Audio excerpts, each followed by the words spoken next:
Kita ke Bang Jazilul, semuanya mengklaim menguasai Jawa Timur dan paling dekat dengan akar rumput di Jawa Timur. Jangan-jangan kalau dari 01 juga merasa hal yang sama, yang paling punya Jawa Timur. Bang Jazilul. Ya Pak Andro, kita lihat dari trek sejarah saja. Sebenarnya dulu Pak Jokowi menang kan karena didukung Pak Ciko dan saya. Sehingga menang Jawa Timur. Jadi belum punya sejarah sebenarnya 02 menang di Jawa Timur. Cuman masalahnya ini bisa dicek bersama-sama. Memang kecurangan, intimidasi itu terjadi di Jawa Timur.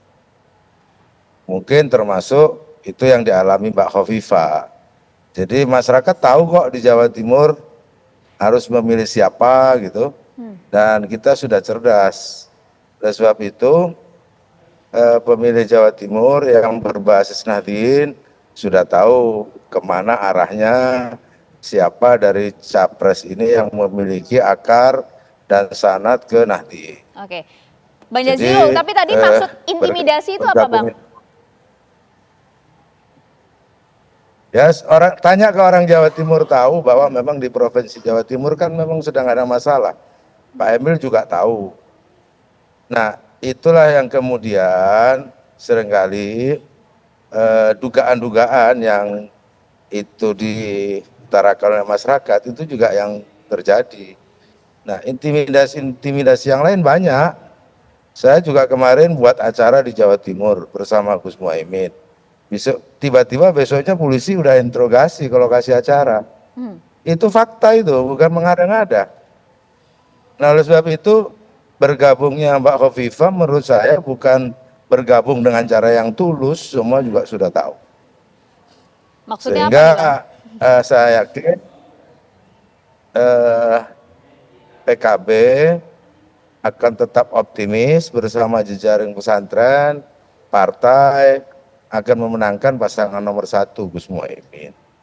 Baik Bang Apalagi Jazilul. Gus Muhaimin. Bang Jazilul, tapi tadi cukup Bang Jazilul, tapi harus ditanggapi dulu Bang Jazilul. Anda mengatakan bahwa bergabungnya Bu Khofifah ke 02 itu nggak tulus, Mas Emil. Mas Emil, silakan ditanggapi bergabungnya Bu Khofifah ke 02 tidak tulus. Oh ya, tentunya tadi saya kan menyampaikan kata sepenuh hati, ada ketulusan, ada chemistry lah kalau bahasa anak sekarang ya, antara Bu Khofifah dengan paslon Prabowo Gibran.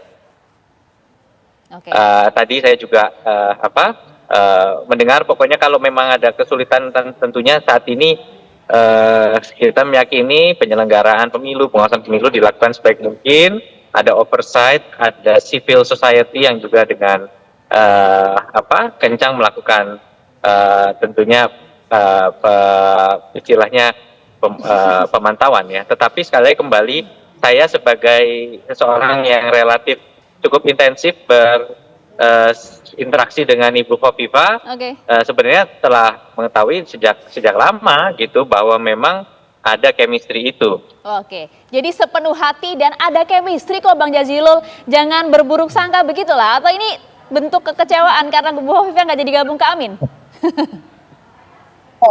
Bukan sama sekali. Itu informasi yang saya dapat dari Jawa Timur. Dan informasi yang lain pada saat Bu Khofifah menyatakan bergabung, itu sekdanya juga sedang diperiksa di KPK gitu. Jadi itu pastilah orang awam yang sedikit cerdas itu tahu. Oleh sebab itu kami justru memahami posisinya Bu Khofifah. Pak Emil sebagai temannya, tanya aja itu ke DPRD Jawa Timur. Nah, oleh sebab itu maksud saya janganlah kemudian urusan-urusannya terkait dengan penegakan hukum dan lain-lain dicampur aduk dengan urusan Pilpres. Demikian juga bukan hanya itu, kejadian yang saya alami sendiri. Ketika Pak Muhaimin datang pada satu titik di satu desa, itu PJ kepala desa dipanggil, kepala desa dipanggil, ditanyakan Pak Muhaimin ngapain, kamu berani-beraninya ngundang Pak Muhaimin. Itu apa kalau bukan intimidasi? Itu kepala desa, apalagi Bu Khofifah.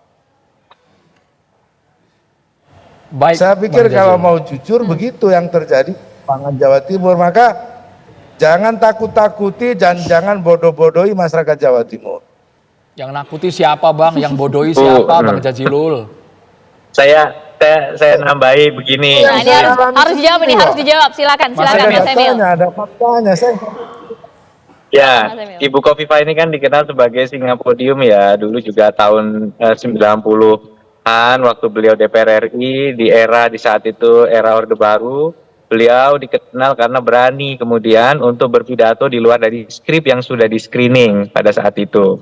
Jadi pandangan seperti ini tentu juga tidak saya ingin membela Ibu Kofifa justru ya, bukan membela siapapun tapi justru Ibu Kofifa. Saya sebagai orang terdekat Ibu Kofifa tahu beliau akan bertindak sesuai integritas.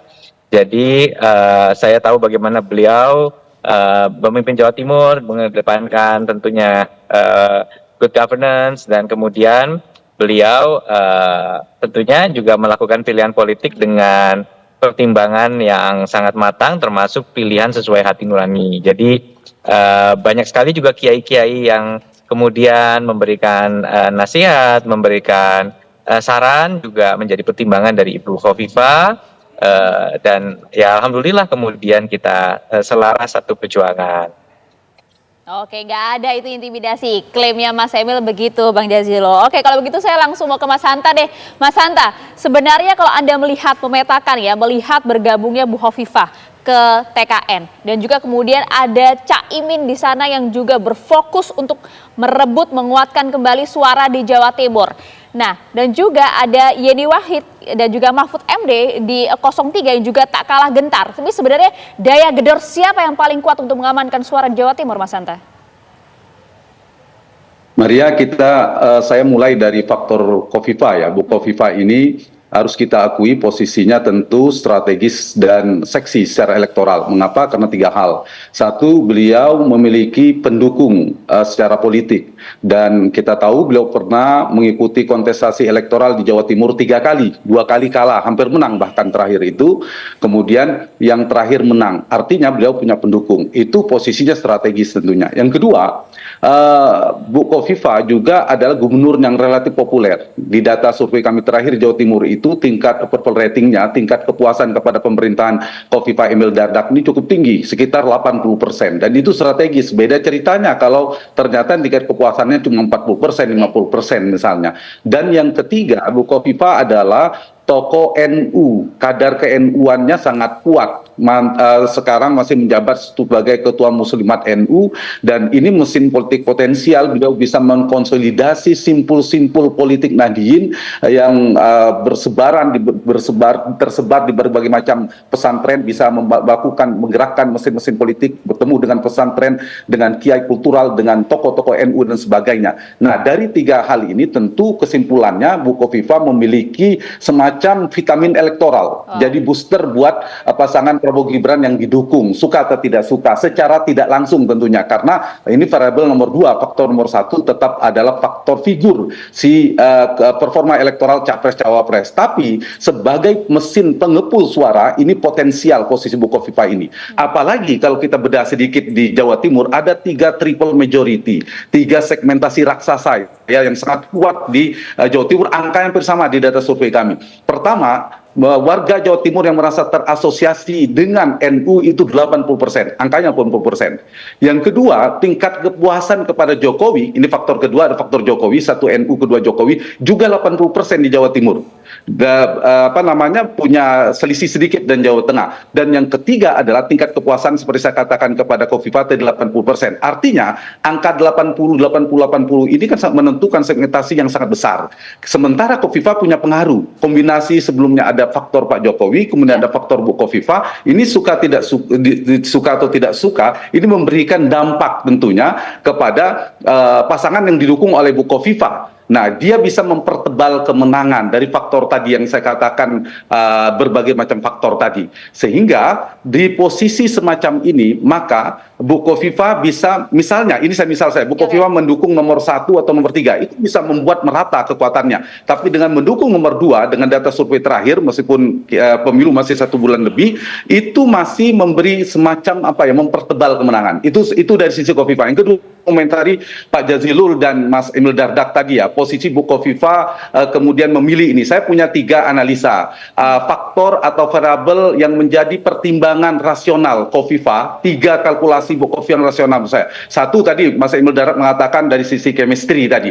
Bu Kofifa ini menurut saya kalau kita lihat rekam jejaknya Maria itu tidak pernah berseberangan dengan Pak Jokowi. Dia selalu bersama dengan Pak Jokowi, pernah jadi jubir Pak Jokowi, kemudian maju di Pilkada Jatim itu didukung oleh partai yang sekarang di TKN-nya Prabowo Gibran, yaitu Demokrat, Golkar, dan PAN, meskipun ada P3, dan berhadapan dengan partainya Gus Jazilul, PKB, dan PDIP.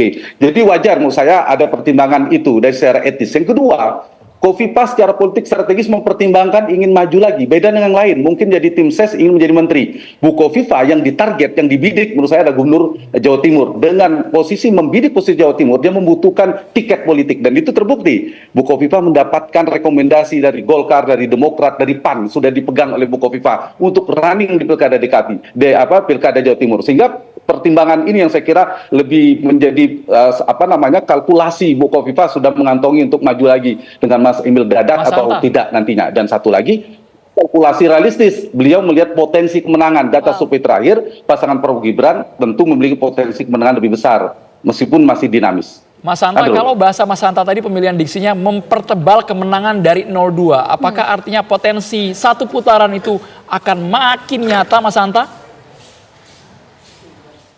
Saya kira Jawa Timur betul nomor 2 ya setelah Jawa Barat, tapi tidak bisa disimpulkan kemudian bisa menjadi satu putaran. Saya melihat dari data kami belum bisa disimpulkan Pilpres akan berlangsung dalam satu putaran, masih 50-50, bahkan masih 62 putaran ya, 60% 2 putaran. Kenapa? Angkanya masih kisaran 45 sampai 50%. Potensinya yang harus kita lihat bagaimana tingkat kepuasan pada Pak Jokowi. Kalau ternyata tidak naik sampai 80% atau flat saja, itu sulit untuk satu putaran. Yang kedua, apakah Pak Prabowo bisa menahan laju pergeseran atau soliditas di basis pemilih dia di Jawa Barat, di Sumatera. Dan ketiga, bagaimana kerja Pak Jokowi dan Mas Gibran, apakah bisa memigrasi pemilih Mas Ganjar untuk mendukung pasangan itu. Sepanjang itu misalnya tidak dilakukan secara efektif, maka potensi 2 putaran menurut saya relatif masih terbuka ketimbang satu putaran. Tetapi satu putaran juga tidak tertutup, sehingga menurut saya Jawa Timur yang peta yang saya sampaikan tadi mempertebal kemenangan di Jawa Timur ya,